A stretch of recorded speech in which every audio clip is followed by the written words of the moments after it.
One evening, a young man named Mike was driving home when he saw the glowing red sign of a KFC in the distance. He had been craving fried chicken all day, so he decided to stop by, despite the place looking unusually quiet. Mike stepped into the dimly lit KFC, expecting the usual hustle and bustle, but it was unnervingly quiet. The lights flickered above him, and the floor was spotless, yet empty. As Mike approached the counter, a figure emerged from the shadows. The man was dressed in a KFC uniform, but his eyes were lifeless, his skin a sickly shade of pale. He didn't blink, only stared.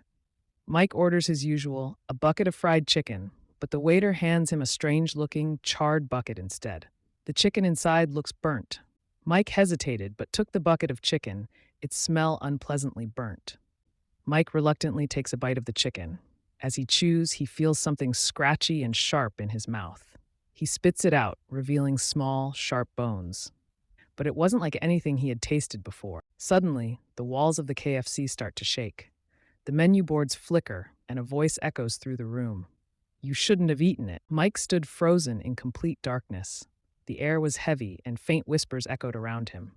Suddenly, glowing hollow eyes emerged from the blackness surrounding him. His heart pounded as he realized he wasn't alone. The shadowy figures closed in, their cold presence making him shiver. As the walls of the KFC twisted and knives flew through the air, Mike grabbed a chair to defend himself. The restaurant seemed alive, its very structure attacking him.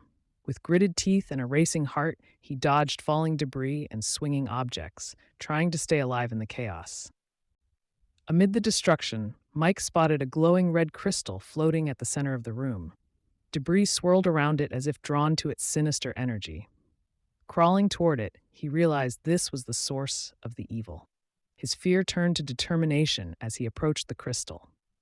Mike, with all his strength, smashed the glowing crystal with a heavy object. A deafening crack echoed as the crystal shattered, releasing blinding light. The walls of the KFC began to crumble, and the dark energy dissolved into nothingness. Mike shielded his eyes, knowing he had won. Breathing heavily, Mike ran out of the collapsing KFC. He glanced back at the ruins, watching as sunlight pierced through the morning fog, bathing the broken structure in light. Relief washed over him. The nightmare was over, and he had escaped the clutches of the haunted diner.